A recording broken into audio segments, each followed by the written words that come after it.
say.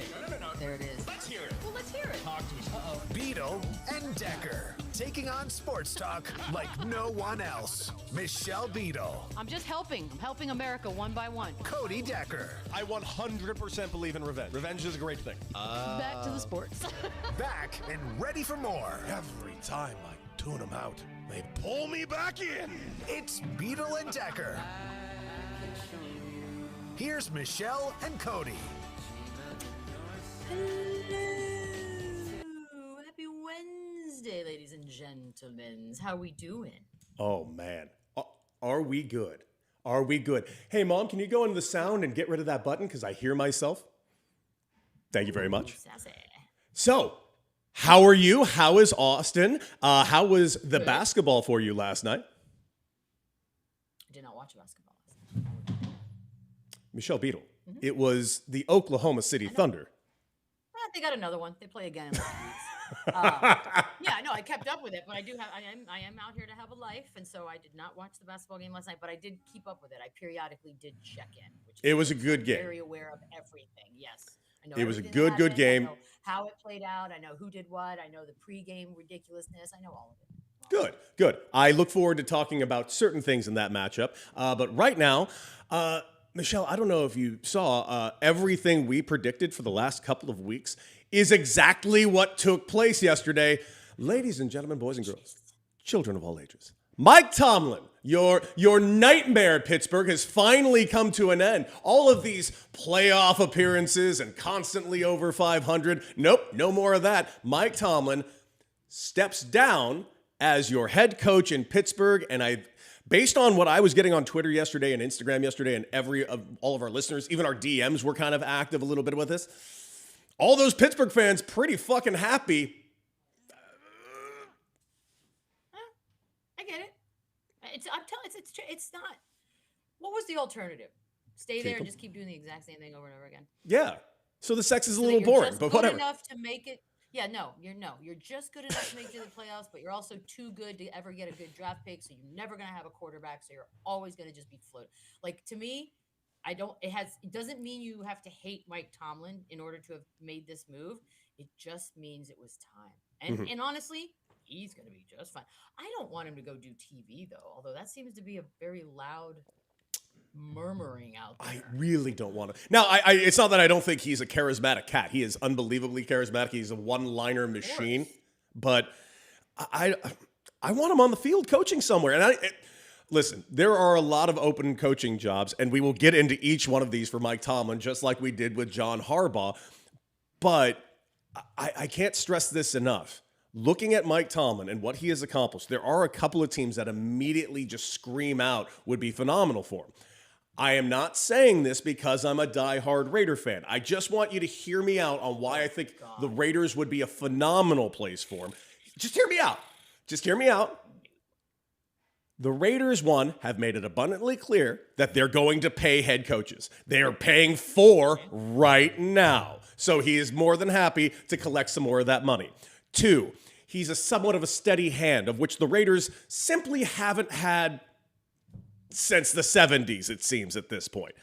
3, he's getting the first pick overall. When was the last time he's had a pick above 12 since he's been a head coach? 4, he looks great in the color black, and he's already worn that. You just change yellow for silver.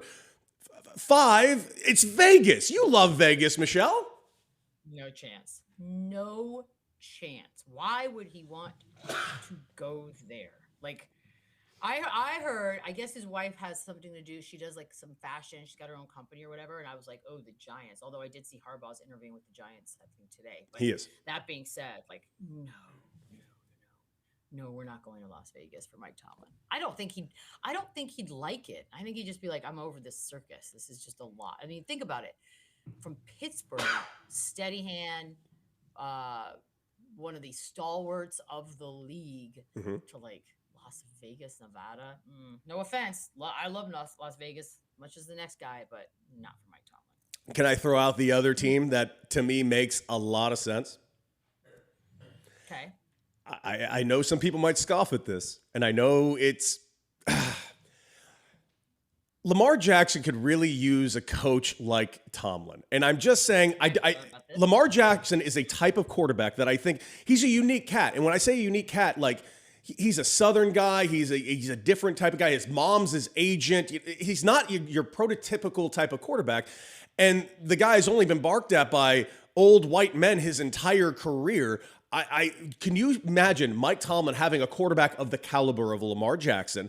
And Lamar Jackson having a head coach of the caliber of Mike Tomlin, I think this would be a phenomenal matchup. And I'm not the only one that thinks this, because yesterday, live, Stephen Biscotti, the owner of the Ravens, found out while doing a press conference talking about the opening of his job and who they're going to be interviewing and everything, like a State of the Union address. Finds out about Mike Tomlin right then and just starts smiling, going, and he made every statement under the sun about this. Talked about how much he loves Mike Tomlin, respects him, even brought up the pounding on the chest after we lost to him. That might disqualify him from the job. But he was talking about how much he loved him. He referred to him as Mike multiple times, as if these guys have just old hunting buddies.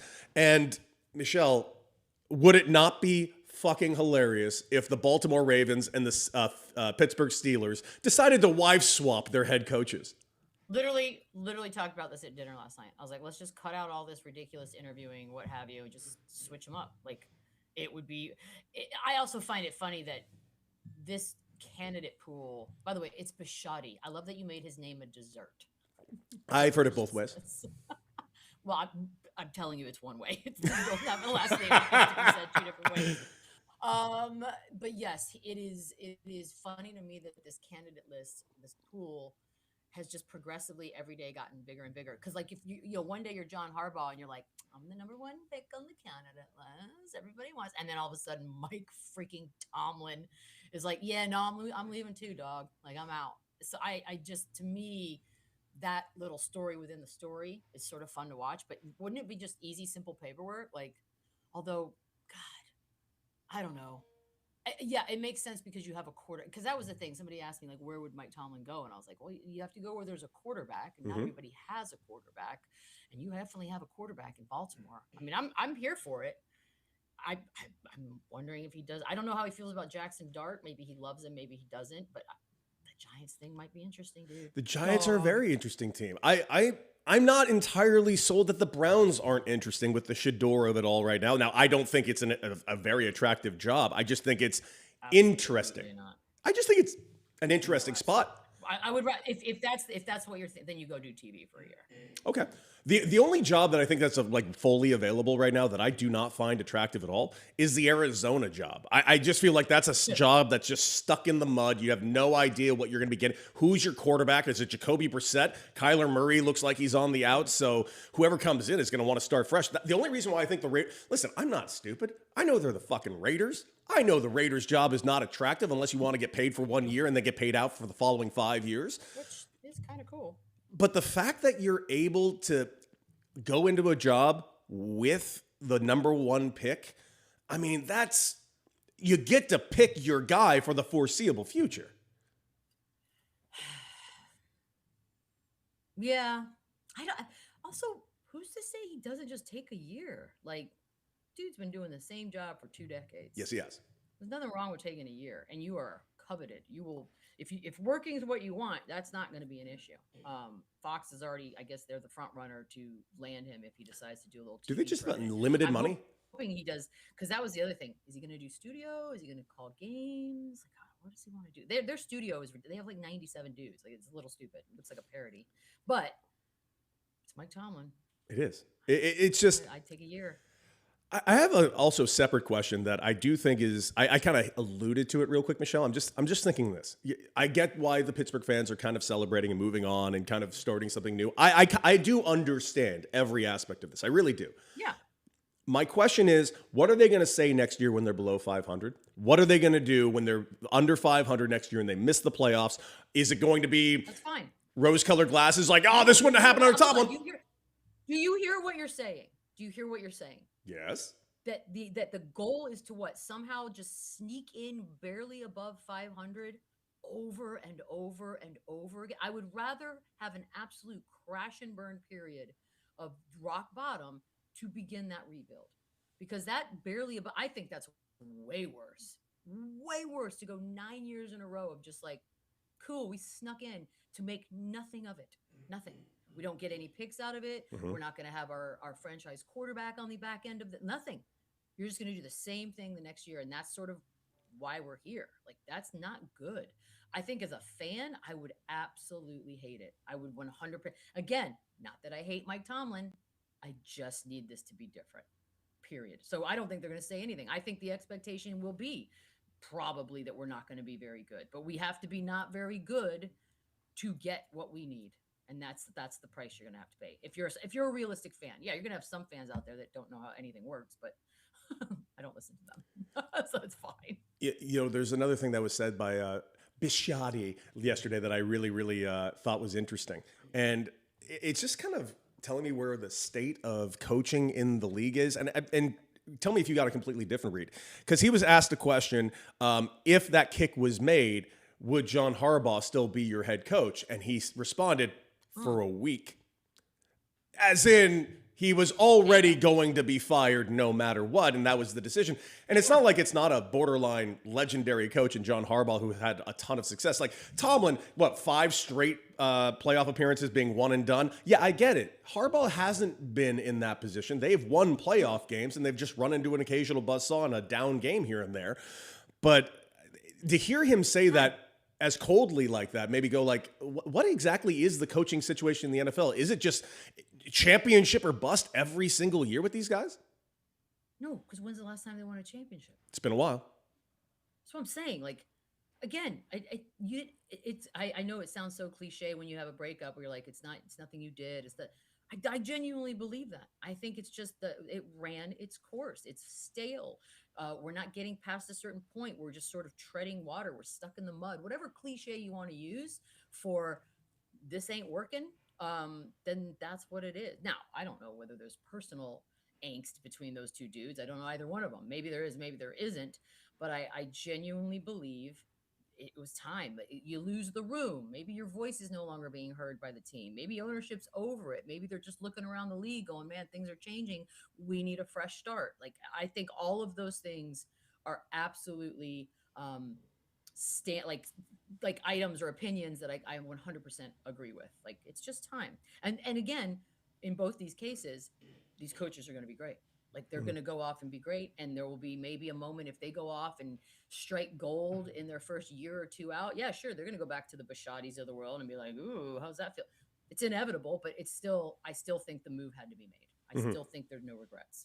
I actually agree. I do think the move needed to be made. That's why I was calling it for a week, going like, it doesn't matter. If they lose game one, I still think he's gone. And I do appreciate that they gave him the opportunity to step down, probably a lovely gesture for a guy that's been with you for 19 years and given you quite a bit. All we wanted. Yeah. We wanted them to have an adult conversation and come out of it and allow Mike Tomlin to say like that it was his choice. Like, that's all we wanted. Mm-hmm. Well, can we bring in Shane real quick? I just want to get Shane's little opinion of the whole situation. Shane, Hey, what do you got, guy? Hi, guys. Yeah, I'm not coaching again if I'm Mike Tomlin. There's Ever? absolutely no. For what reason? Unless I don't you know, 'cause need it's the in the game, blood. unless you need it that badly. I don't know why you would need it that badly. You just did 20 years of 500 and above football. 20 fucking years. Why ruin it and have to start over? Because you love it. It doesn't matter. Nobody loves anything that much. Okay, we might not. Look, you're talking to someone who's just one lottery ticket away from disappearing. Like, I'm not. I get all that, but coaching is a different animal. They are a different breed of people. I get it. I just don't understand why someone would need more. I don't get it. Just 20 years of anything is like, it is be a wild. Studio analyst and work 2-3 days a week. Get that Tom Brady deal, bro. You make more money doing for me. that than all of your coaching combined. I mean, So, yeah. you're telling me this. If Tomlin's on TV, you're going to watch, right? Like, I kind of want to see what he would do. I mean, Doesn't do it for you? Like, I don't. Well, we're going to be watching anyway, right? Yeah, we're watching. If We, it's on, we it's on. But consume it all. you guys, I don't watch pre-games. I don't watch halftimes. I have Red Zone. I don't care. The panels are getting more and more cartoonly Yes. big. I don't care. If anything exciting happens, the internet will tell me about it in an hour, and that's all. Yeah, that's true. I would like to see him on TV, but if I just don't think you have to coach again, brother. Just Just go relax. Go enjoy. Go enjoy your family, man. That's why I kind of don't think he should rush. Like he's a young man. Like he's Take a youthful. year off. Take a year off because then you never know. You might take that year off and be like, you know what? I am good. I don't really need to go back coaching, or vice versa. You take that year off and you're just fiending to get back out there. But I'm not rushing into a job just for the sake of rushing into a job. Not if I'm Mike Tomlin, because you don't have to. By the way, By the way, Michelle dropping that she's one winning lottery ticket away from never being heard. I think you're a heater at a blackjack table away from us never. That's true. Actually, you know what keeps me from just stopping work now is there's a voice in my mind that's like, nah, you gotta wake up and do something. Like honestly, really wanted to walk away now. Walk away now. Yeah. But I just have that work ethic but at some point that baby's dying. Oh yeah. And it would be sped along with a winning lottery ticket. Well, as those of you know, Rocky is not in this week as the associate producer. And instead, we have my mother, Terry Decker. By the way? Oh, he's partying. He's just been partying. Oh, last night he partied up hard. In case you don't know, Rocky's father, Joe Carnahan, who did guest host this show 2 weeks ago, is over there in New York, and they had a huge blowout premiere for The Rip in New York City. Rocky was there hobnobbing it up with all the stars of the movie, Ben Affleck, Matt Damon, Sasha Calle, Kyle Chandler, so he's having himself a time. He'll be back on Friday and back live with us next week. But my mom running the ones and twos, so instead of Let's Rock, Mom, let's do some Mama Says. Only one thing, Shafe the bartender. To get through Mama Says, what is my morning cocktail this week? You have a Victoria's Secret. What the fuck is a Victoria's Secret? Muddled strawberry, lemon juice. Ooh, it looks like a Bloody Mary. Tequila, Saint Germain, and topped off with champagne. Jesus. Muddled strawberry, tequila, champagne. Champagne on top. Damn. I already worked out this morning. What's going on? Well, that's I don't delicious. think he can top what he gave you yesterday, but that looks incredible. I'm not going to lie to you. This is It looks and like it's a bloody, but apparently not at all. and it's at a Tommy Bahama. This is This is the best one you've made me. Shit. So are you just drinking every day now in the at 8 a.m.? Like, what's the plan? Not every day at 8 a.m., but only most days, I guess. I guess it's a vacation week. Michelle's on vacation, and So I'm not on vacation. I'm still doing both jobs. okay, so What are you talking about? I'm just not it's a on- weird vacation. I'm Mom, not on vacation. what do you got? All right, here we go. All right, guys. At what age did you get the sex talk from your parents? And was it your mom or your dad? Never got it. Thank you. I never got it either. I didn't get it either.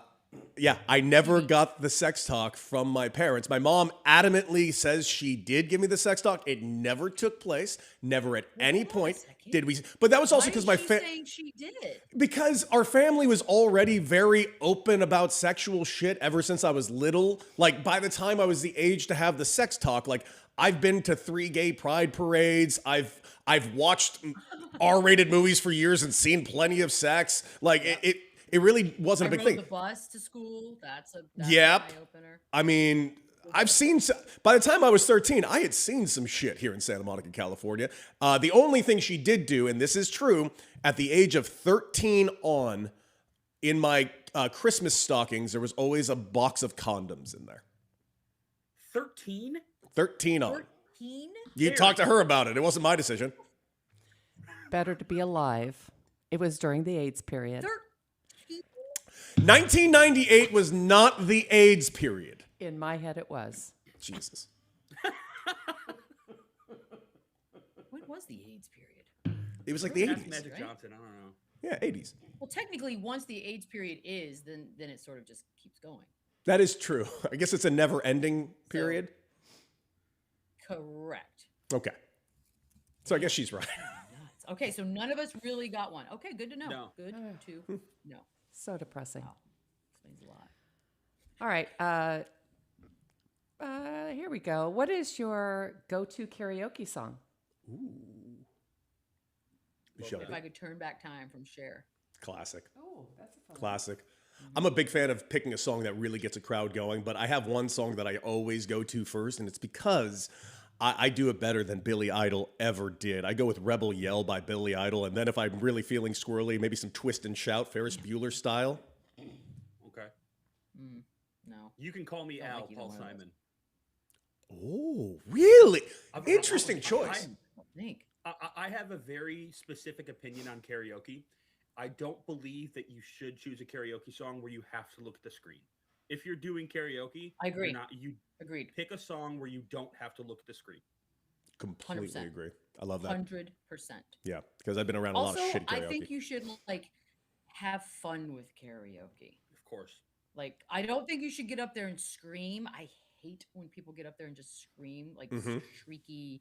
Yeah, I get it. We're all in here having a good time, but like, it's just sort of that becomes not entertaining anymore. But also, I don't need everyone to be Adele either. Like, we're all gonna have fun out here. I love karaoke. Yeah. I there's some great ones, by the way, here in the chat. We got "Blaze of Glory" by Yes. John Bon Jovi. That's a killer choice right there by Chad. Good one. Everyone knows it. Yeah. Here I Go Again by Whitesnake. Hysteria, absolutely nail it.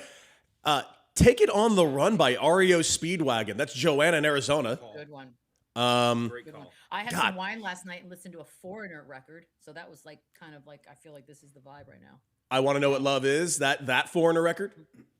Yeah. Well, it's the greatest hits. It's a 4-disc album. Yes. They had 4 discs for a greatest There's hits. no way that Foreigner had 4 CDs worth of greatest hits. They had 4 songs of greatest First hits. of all, records, not CDs. Get it right. Yeah, no. If you'd be surprised if you start going down that list, you're like, oh, I actually know a lot. Maybe you didn't even know they were Foreigner songs. That might be part of it too. You might be right, All right, that because works. if I were to go to a Foreigner concert, I would assume they'd open up with Jukebox Hero, close with Jukebox Hero, and then the encore would end up being I Want to Know What Love Is. Urgent, I want to know what love is. Urgent's a I've been waiting for jam. a girl like you. Like there's some stuff. Shit, Some stuff Foreigner. in there, y'all. I might have to listen to some fucking Foreigner later. Mother! All right. What lesson did you learn from your worst boss? In other words, what would you never do? Don't do Sausage that. Fingers and be a twat. That's my worst boss. That's what he had brought to the table. What did I learn from my worst boss? Very simply this. My worst boss, believe it or not, was not in the media industry at all. My worst boss was in a part of a nonprofit that I was a part of.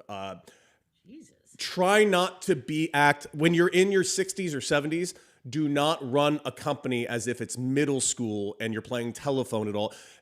I hate the lack of communication in any business I'm working in. And this industry is atrocious at communication. Can't stress that enough. But what I learned from my worst boss was don't play people against each other. It's incredibly unnecessary, and really throw your fucking ego out the window if you can. Good one. That's a good one. It's hard to throw your ego out the window, I but know. you can control it. Shane, not who's your worst boss? But Well, what'd you learn yeah, from your I'm not worst gonna. boss? It's a pretty recent one. I would say withhold as much personal information as you possibly can. I simply told this man or woman too much about my life that he or she would end up using it against me. If that Oh, makes sense. Jesus. The worst boss I've ever had. That's kind of gross. Just a horrible human being. So I will, in instances moving forward, I will withhold personal information from my boss.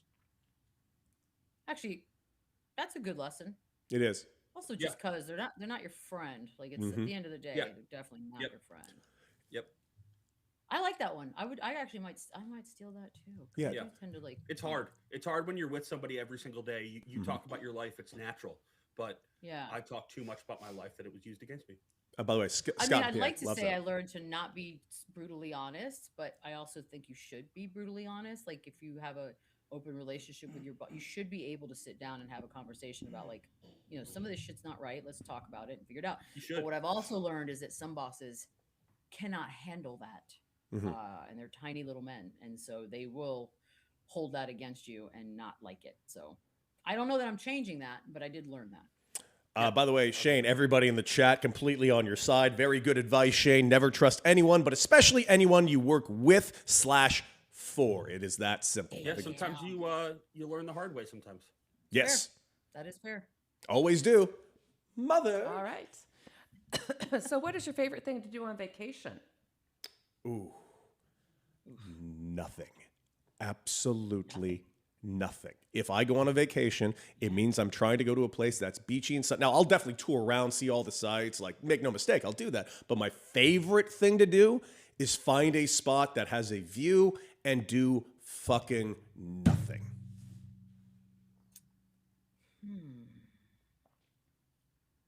Shane?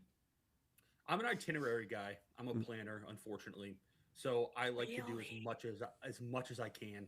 I cannot sit. I cannot just sit. I can sit if like it's a dinner or a bar or something like that. But I need to have a plan. I'm not great to vacation with. Really? Interesting. Yeah, I don't want to plan. I actually think I'm the combination of the two. Like I like the days where it's just like veg out and do absolutely nothing, like find a beach and whatever. But I also like to take advantage when I'm somewhere new and see and taste and do as much as I can. Because I don't want to be like, I came all the way over here and I saw nothing. So I guess the combo of the two. You know what it is? I don't like, my favorite thing about vacation is not having to do anything. So just winging it. Yeah, I like having a freedom of plan. not having to do anything.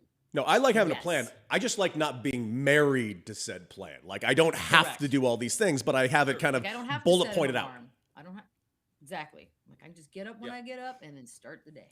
Dig it. Mother! All right.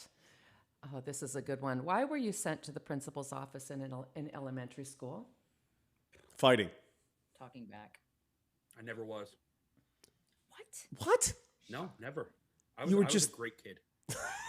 I'm a Seriously. great kid, but I just had a smart mouth. I mean, wow. The only times I ever remember I got into fights, and it was, and by the way, it was never fights like with enemies. It was weirdly, I always got in fist fights with my good friends. What the hell? They picked a fight with me. They had anger issues.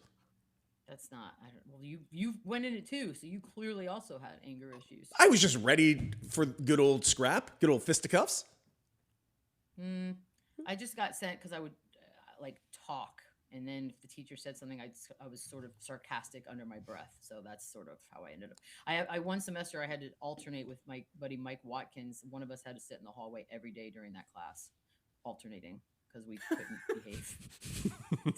And Michelle, I'm kind of surprised because a common theme on the show is that you were such a thief as a child. So Yeah, I I was. would know. assume that you were stealing things. Well, that was from kids. no, that was elementary school. This is like junior high into high school. But the irony of that Okay. was it was an AP class, and this teacher had no business brag. teaching an AP class. I know, I'm just awesome, genius. And so that was part of the problem. Is like it's an AP class, so we're expecting a certain amount of sort of what we're going to learn and what we're going to do.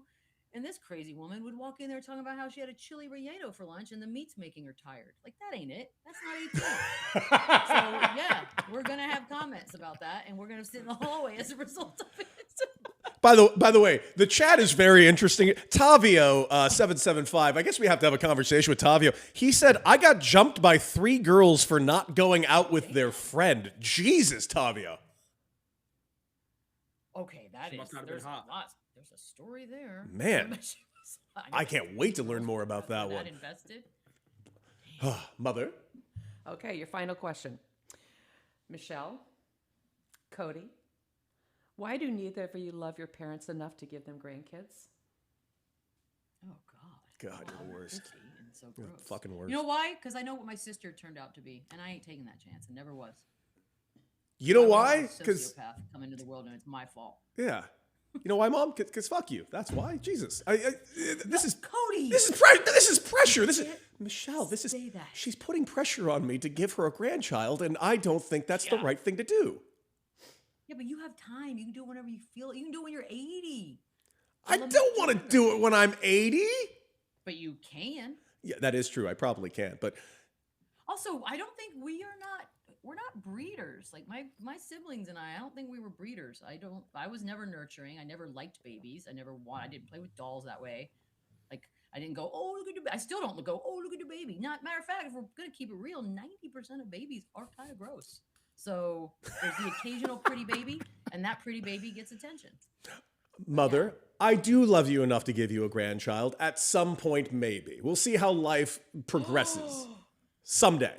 Whoa. I didn't say next week, Michelle. I said maybe someday. Like you said, I have until I'm 80. I turn 39 this Saturday. So I know. So you have a lot of time. Way You too much literally time. have like 50 years that you could still make a human, Mom, which you is have insane to me, by the It's way. that is working. crazy. Mom, you have Franklin. You should be thrilled that that's your Why is grandchild. Shane so quiet, by the way?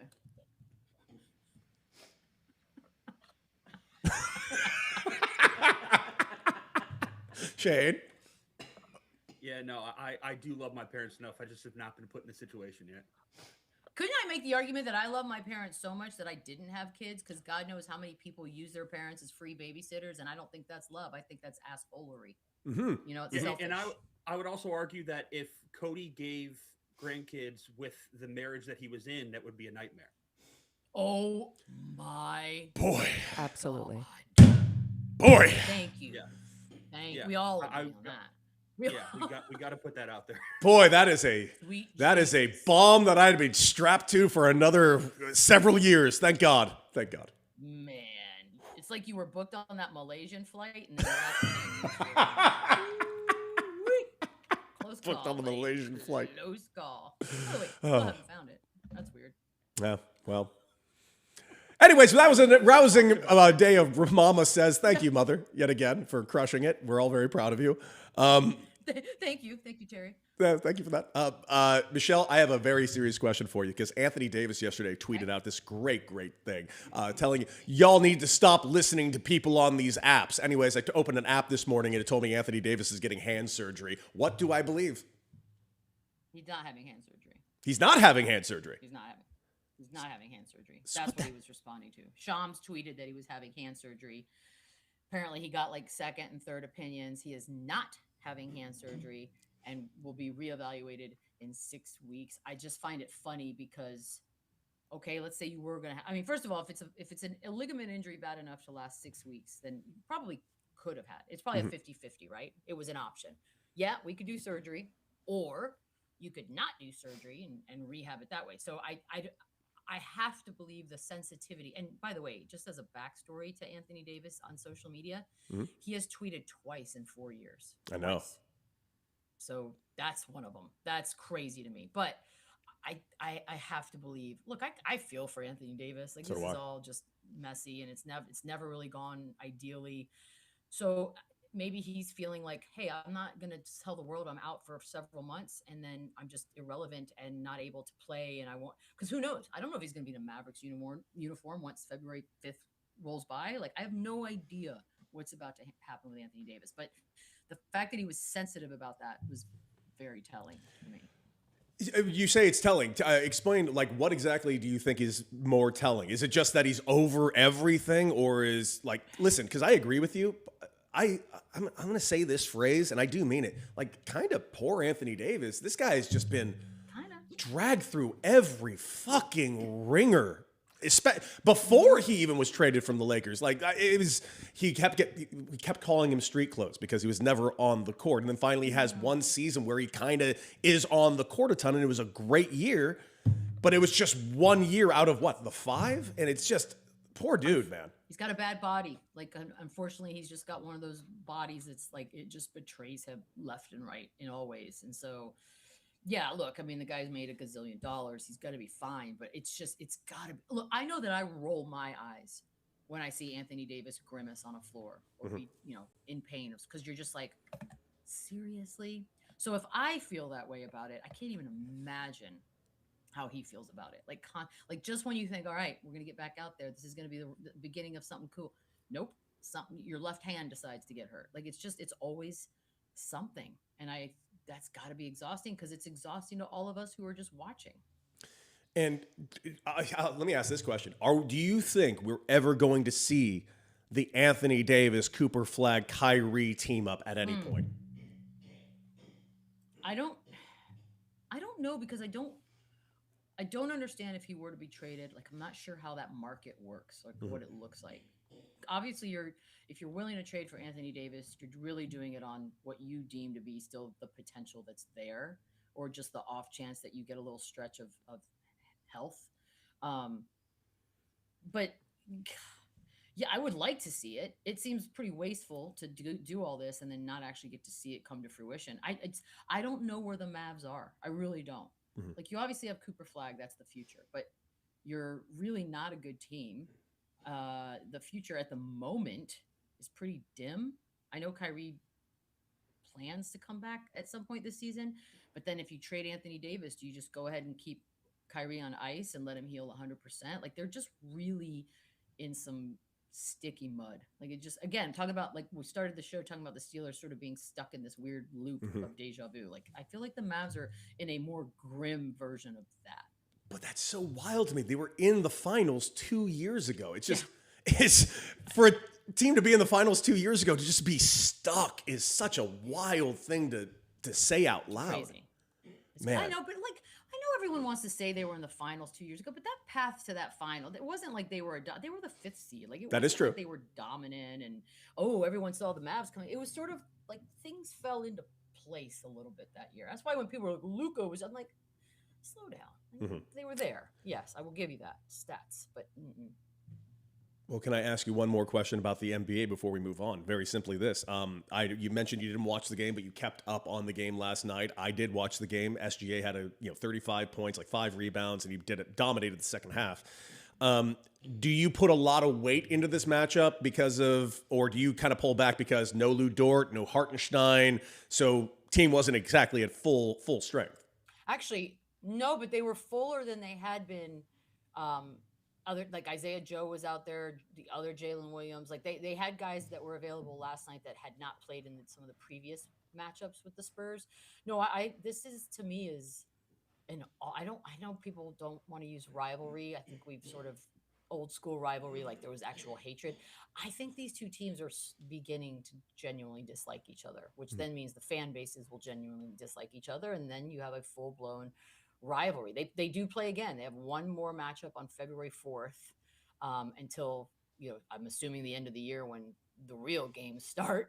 And they inevitably I would think they would face each other at some point. Hopefully then too. But yeah, SGA was. I mean, there was some spice out of SGA last night, like kind of yelling in Steph Castle's face. Like we already know the Chet Wemby thing is. I think legitimately there's dislike there, and I'm cool with it. But last night was good. I mean, it was. I didn't think the Spurs would possibly win again, just because, good Lord, the math that can't be. But yeah, to me, it's a rivalry because I'm trying to think of. Take my homerness out of it. If you tell me you could pick any game to watch on any given night. This is the one. To me, this is it. My other one is probably Detroit and New York, and that's because of how last season ended for the Pistons, and now they're even better than they were in Game 7 of last season. So I'm just like, that might be my Eastern, and I think we'll give it a second, but Boston's obviously coming back as well. So yeah, to me, these two teams, and they're so young. Like Chandler Parsons is like huge on this quote unquote rivalry. And it's really the simple fact is if they stick together, like if these teams stay relatively the way they are built, this is going to go on for a really long time. So kind of exciting. You know what's wild? I normally don't think that because we live in a new day and age where it's free agency, yada, yada, yada.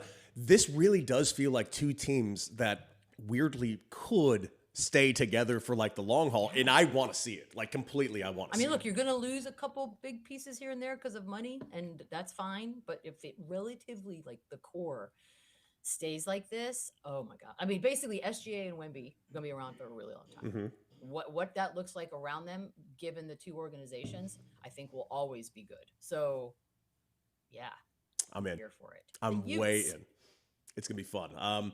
Let's go over to Shiggles real quick, and let's. I want to talk about this real quick, and this will be quick. Last night, earlier this week, actually, Mom asked us a question. What's something we used to hate that we actually love now? And I mentioned how much I love watching golf now. I love watching golf on television. It's a lot of fun. So last night I throw on ESPN. Golf was on television, at least a version of it. I finally sat down and actually watched TGL, the indoor golf league that they've been doing this last year and a half. And I watched a full remind me what this is again. Is this the Rory McIlroy thing? Rory McIlroy, Tiger Woods' team out of Peoria, Jupiter, Florida. Yesterday was New York versus Jupiter, Florida. And I watched an hour of this TGL indoor stadium thing. And I don't fucking get it. To me, it's unwatchable. It's like watching dudes play fucking Topgolf. I hate it. What it is a simulator? Or it's a simulator. It's like a huge simulator, and they're hitting into a screen, and then the screen opens up, and they walk to like a green that's back there, and it's like a stadium. Who is this fucking for? Wait, who built these? So these are built out facilities. Yes, and I don't get It's it. at SoFi, right? There's one at SoFi. That cannot be cheap. No, it's huge and it looks pretty, but I mean this from the bottom. When I watch them swing and hitting a ball into a mat and then it just goes to the screen and where it could go, it's like playing Golden Tee, except I'm watching someone play Golden Tee from home and they're playing it on TV, and I fucking hate it. So it's like okay, I know you're. Well, who are the golfers? All real. Tiger was playing yesterday. Oh. Yeah, you'd think that would be enough of an allure that people would, because I honestly, I've never heard a single person talk about TGL. Never once. Do I not don't get think it. it's so much about the golf itself as it is about watching the guys interact. I think that's the And is fun. that good? No, and he's right. They are all mic'd up. They're all interacting and talking to each other. And all I'm learning is none of these guys have a semblance of charisma. Holy shit! It's making me look at. So they're still censoring themselves. Yeah, they're just kind of they're just talking about like the rules. And I got to tell you this, I don't fucking get the rules. He's like, yeah, I think we need 3 more points on this spot. I'm like, what the fuck are the points? Like darts. Yeah, it's weird, dude. Yeah, if they were like fun, like if they actually allowed themselves to loosen up and be real human beings, yeah, if I could hear Tiger Woods talk shit or talk about some personal stuff, like I'd love it. But yeah, if you're still it's like Derek Jeter, unplugged. I'm like, no, there's no Derek Jeter unplugged. No. Derek Jeter is always on high alert. It's like that, and I don't find that interesting. And that's what this felt like to me. Hated it. Hate it. T-G. Will not watch again. Okay, I I'm have good. a shiggle. No, I won't even. I didn't even know it was. Honestly, I forgot it existed, which is sad. But okay, so there's a new app coming out of, I believe, China, and it is called "Are You Dead?" And I think this is fascinating. So there are the reason they built this app in China, according to the story, is because there are so many quote lonely singles in the world's second most populous country. Which I was like, well, that was an unnecessary piece of shade, but again, fine. So what you do is you have like your emergency contacts set up in your phone. Every couple of days, this app will send you this little green like icon with a little ghost in it. And you just have to basically click to confirm that you are in fact still alive. If you miss 2 consecutive taps, emergency contacts will send somebody to check. Either they'll go check on you or they're going to send someone to go check on you. Like $1. It's kind of brilliant. It's kind of brilliant. Are you alive? It's basically the Facebook hate thing, like I am safe from this event thing, but just Kinda. as its own app. Yeah, but if days Like a days modern go day by and version no of, one's heard from you. Like Life Alert. Yeah.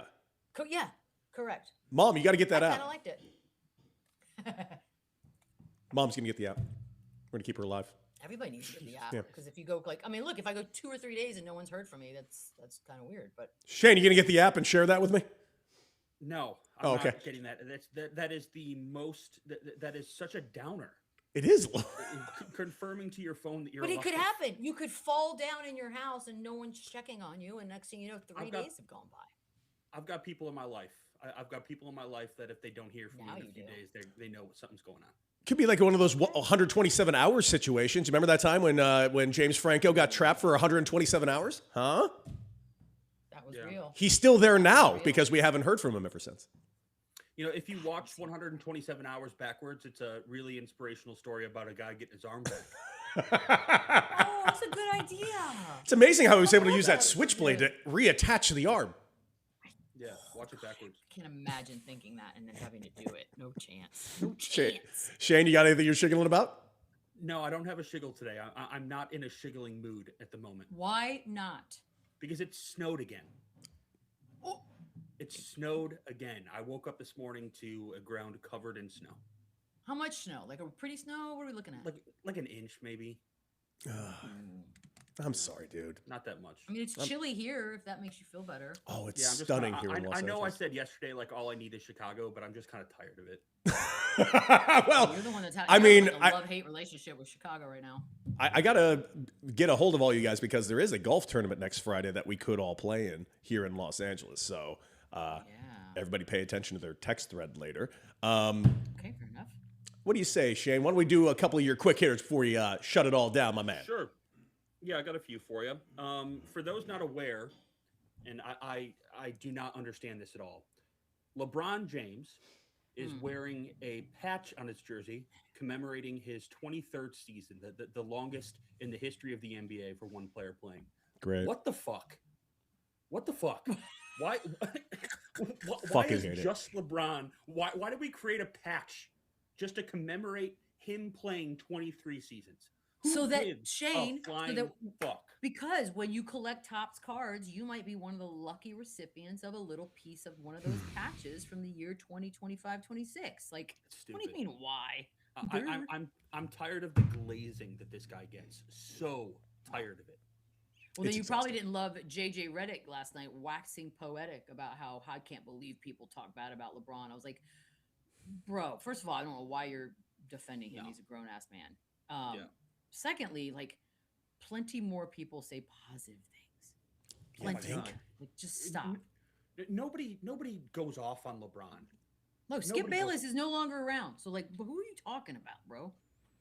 It's exhausting. That's something that made me angry, and it's been making me angry for a couple days now. I just don't understand why one guy gets to wear a patch. You know what it reminds me of? Also, I don't know if you noticed this, but why did they start this patch in January? Why not back in That's October weird. when the season started? When the season started, yeah. You know what it reminds me of? Well, there's a reason. I'll tell you what the reason is. Allegedly. Sure. Allegedly, and I don't believe this. I think this was a last-minute decision, and they're trying to figure out a way to make it make sense. But allegedly, they started it the other night when they played Sacramento, which, by the way, was a loss for the Lakers, and I find that funny. But they did that because, according to history, LeBron's debut into this league was against the Sacramento Kings. So that's what they're claiming is why they started this in January, not the beginning of the actual basketball. Cool. That screams to me cover up, and they just thought of the idea to put the patch on, and Some guy had a plan and was like, I know how to make a couple extra bucks. Listen to this cool idea. Like, well, we're starting in January. How do we explain that? And they're like, give me a second. Give me a second. Yeah. And there they go. So fucking stupid. All right, to stay in the NBA, is Giannis crashing out a little bit? He's always crashing out a little bit. He went after some people last night. Well, for those who didn't see, Giannis, after being booed, the entire city of Milwaukee was booing in that stadium last night. Giannis got fouled and made a layup and got knocked down, and he booed the crowd of Milwaukee. Mm-hmm. Is he crashing? Like strongly, he did. Yeah. It wasn't like he was like angry. I mean, it's going to be interesting because they were down by as many as 40 against the Timberwolves at home. Anthony Edwards was not playing, and the crowd was legit booing. So I know he said, I will never ask for a trade. No one believes that. I think that was just your cute way of saying, well, I would never do it, but my agents obviously will ask for a trade. And I do think that if this gets, like, maybe there's stuff in Milwaukee we don't know about. I don't know. Sometimes, like, locally, people know a little more than perhaps we do nationally just because of they're in it. But that's going to, if that's how we're about to have this divorce play out, it's going to be kind of, from the outside looking in, hell of a watch. It's going to be hilarious is what it's going to be. Yeah, it's going to, because he was mad. Like, that wasn't just like I'm annoyed by you guys, not cool. He, like, looked mad about it. He sure did. Yes, he did. I got a couple more. I'll save them for tomorrow. You got it. Well, let's go ahead and, let's reflect. Here's my reflection on the day. I am going to play golf today and tomorrow, just 9 holes, both times, and here's why. It's my birthday this Saturday, and I intend, while being on the island of Catalina this weekend for my birthday, I'm going to golf every single morning, and I got to get my scores back up. And I'm talking about real golf, not TGL bullshit simulator golf. It is 75 degrees here in California. I'm going to take full advantage of this incredible weather. It's beautiful here. I'm very thrilled to be back in LA at the moment. I love that for you. Thank you. That for you. I am not going to golf, but I should golf. But no, I just want to say, again, I'm going to head back to San Antonio tonight.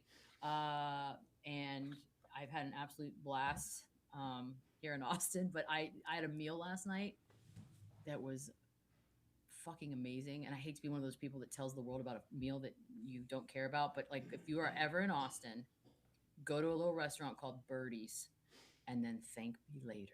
Because it was epic. What'd you get? Holy shit, what did we get? There was a Wagyu short. So basically the chef and his wife, every month they change the menu. So right now it's Italian, but Northern Italian, which is like on my jam. So there was some gnocchi, there was some short rib. There was one of the other main dishes was like a sausage thing, which I don't eat pork, but I will say I cheated. I did take a little bite because they did a dessert. It was stunning. Great wine. And you know what I love about Austin? Like it's like it's on the east side and you could dress up, you could dress down. It was fantastic. Like it was legitimately fantastic. Love it. Sounds good. Shane? Highly rec. It's guys, Wednesday. It's time to lock in for Saturday, baby. It is Damn. time to lock in for Saturday for the Bears against the Rams. And I'm telling you this right now. The hatred that Ben Johnson has in his heart for Matt LaFleur and the Green Bay Packers is some of the most inspiring content that I've seen in a very long time. Somebody said this to me a couple of years ago, and I've never forgotten it. We need more hatred in sports and less hatred in the real world. Damn. And Ben Johnson is doing that right now. It's sports, it's fun, but it's okay to hate your rivals. The hatred really is inspiring, and I'm ready to lock in for Saturday. Fired up. I like to And hate. especially after I saw What do you Alex mean Smith lock in? yesterday, Like, was just that- as a what- fan, just my head. Like, but Because what are you gonna I do? was- Like, are you gonna stare at a wall? No, I'm just locking in. It's the kid thing. I think it's Just lock it in, Michelle. Fucking get with the program. We're locked in. We're happening right now? locked in. It's Wednesday, especially Saturday. We're seeing locked in now. Alex I Smith mean, on Kay Adams yesterday saying that the Rams could easily hang 50 on the Bears, which might be the case, but the Bears can score 50 with them. Wait, he who called the Bears. said that? Alex Smith said it with Kay Adams yesterday. ew. He called them the weakest team in the NFC. Yeah, for sure. The weakest team won the division, and they still won 12 games. And Jesus, yeah, sounds personal fuck on off, his Alex end. Smith. I'm Damn, ready lock to lock it in, bro. Yeah. I'm locking Lock in. it More in. hatred. Take that, Alex Smith. You just fucking locked in Shane. I locked in. Bitch. I'm going to be locked into Okay, well, Letterkenny we're locking it later. in. Because I've finally, Michelle, got around to watching Letterkenny, and it's Fantastic. fucking fantastic. Why Canada's better at making everything than us right now. The guy, the guy who I always forget his name, but the main dude. Jared Kesso, I think. Yes, brilliant. He's brilliant. It's a Yeah. brilliant group of people. Amazing. Absolutely amazing. Well, we've done it again, Michelle. We need to get you out there to enjoy your final day in Austin so you can get over to San Antonio safely. And, man, fun show as always. We'll be back here again live tomorrow. We'll see how locked in Shane will be as we preview this next round of playoffs. And we'll see you again here tomorrow morning. Make sure you like, share, and subscribe wherever you get your favorite podcasts. Make sure you like, share, and subscribe on YouTube, Twitch, and all socials. And yes, we'll be posting clips throughout the rest of the week and, of course, next week. And that is it for us. And as always, R.I.P. Estelle Getty.